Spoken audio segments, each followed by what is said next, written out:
Boss वाडा, वाडा. Commander मला पण वाडा.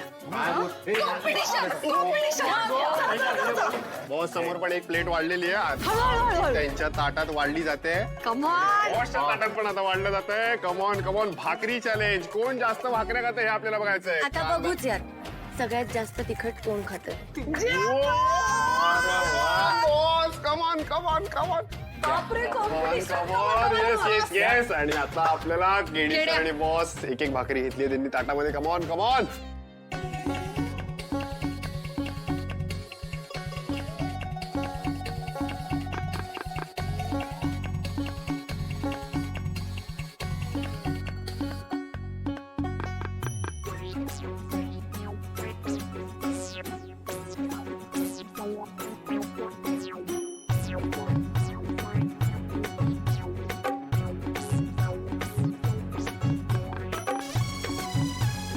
दांगी दाखवायची आहे. कमॉन. केड्या गिळ ना पटापटा.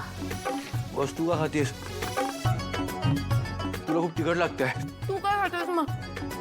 मला हरायचं नाहीये ना. मला पण हरायचं नाहीये. ठीक आहे, मी हरलो. ही पण मॅच ड्रॉ झाली यार. मग बॉस आहे. तिखट आहे. पाणी आहे, पाणी. बॉस अहो तरी एवढं तिकीट नाही. पाणी प्या, पाणी आमच्या प्या. गावात नाही तू धंदरीत खाता. अरे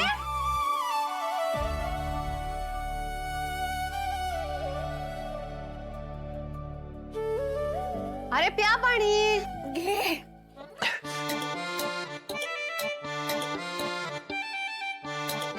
एकदम बरोबर आहे तुझं फातिमा. नाहीच पाठवलं पाहिजे. है ना. मग करेक्ट आहे. एका मुलाला मुलाचाच फोटो पाठवतायत. अबे तुझे मार खाणे अभि. सॉरी हा सॉरी. ए टेक्नो असं काय म्हणतो रे तिला? मी ती एवढ्या पोरांना धोपटते म्हणून काय काही बोलशील का? करो आप भी मजाक करो मेरा. आता अम्मीला काय रिप्लाय देऊ हेच मला कळत नाही. समजावून सांग त्यांना. बॉस पण ऐकलं तर पाहिजे ना.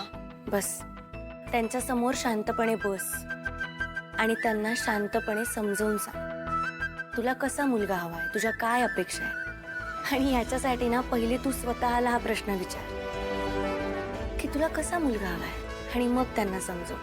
आई येते तुझ्या मनातलं कळणार नाही का त्यांना?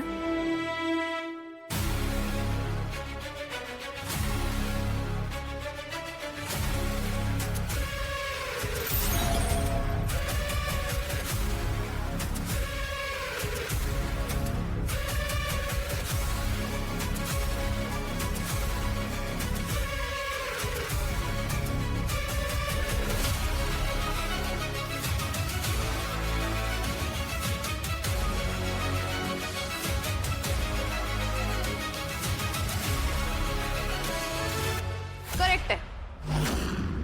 बॉस म्हणते ते करेक्ट आहे. फातिमा तू बॉस सारखं कर. तुझ्यासाठी ग्रीन फ्लॅग्स काय आहेत, रेड फ्लॅग्स काय आहेत अशी ना एकदम लिस्ट करून टाक बॉस सारखी. आणि हा ग्रीन फ्लॅग्स म्हणजे तो कसा दिसतो, कसे कपडे घालतो, त्याला कुठला रंग आवडतो, काय खायला आवडतं हे नाही बरं का. करेक्ट ना बॉस? बॉस तुम्हाला माहिती आहे तुमच्यासाठी ग्रीन फ्लॅग काय आहे ते? हो मग बॉसला सगळं माहिती आहे. आता विषय निघालाच आहे तर काय ग बॉस, कोण आहे तुझा तो ग्रीन फॉरेस्ट? कळालं का? आणि सगळे ग्रीन फ्लॅग्स टिक मार्क झाले? सांग ना. त्यावेळेस बायकांना बाधित म्हटलं जायचं. म्हणजे त्यांना माहिती नव्हतं की बाधित असायला हा काय रोग नाही आहे, ही शक्ती आहे. हे तुमचं बाईपण आहे. मी तुम्हाला रिक्वेस्ट करतो, जो काही अपमान करायचा आहे ना तो माझा करा, पण बेलसेरे कुटुंबांबद्दल झालेला अपमान मी सहन करणार नाही. बॉस परिस्थिती कोणतीही असली, त्यावर तुझं काहीही मत असलं, मी आहे तुला समजून घ्यायला. मी आहे तुझ्या बरोबर. तू आहेस म्हणून माझ्या मनातल्या भावना तुझ्याकडे बोलू शकलो. नाहीतरी अशात मनात साठत राहिलं असतं. Thank you boss. तू माझी हक्काची व्यक्त होण्याची जागा आहेस. हॅलो काय? नाही अरे वा, आत्ता नाही. आत्ता पहिले मिशन, मग हे सगळं. फातिमा तू पण घाई करू नकोस. सगळ्या गोष्टींचा व्यवस्थित विचार कर आणि मग गोष्टी ठरव. हा. आणि तरीही त्यांनी नाही ना ऐकलं तर मला सांग. मरणाची तयारी तेव्हाच केली होती जेव्हा तुम्ही मला ह्या टीम मध्ये घेऊन आला. या सेवेचा एक चान्स द्याल please. Boss please boss. Boss okay, so location सोडल्यास बाकी सगळ्या गोष्टी आपल्या कंट्रोलमध्ये आहेत. बॉस, आपला प्लॅन रेडी आहे. एकदा रन थ्रू करूयात. येस. टीम, 10 जून रात्री 9:30 वाजता. ही वेळ आपल्यासाठी खूप जास्त महत्वाची. त्याच्यामुळे सगळेजण रेडी राहतील. येताना गैरअप होऊन येतील. सगळ्यांच्या गन्स लोडेड असतील. सेफ्टीसाठीचे सगळे डिव्हाइसेस सुद्धा रेडी असतील. आपलं ठरल्याप्रमाणे रेवा तिथे 1 तास आधी पोहोचेल.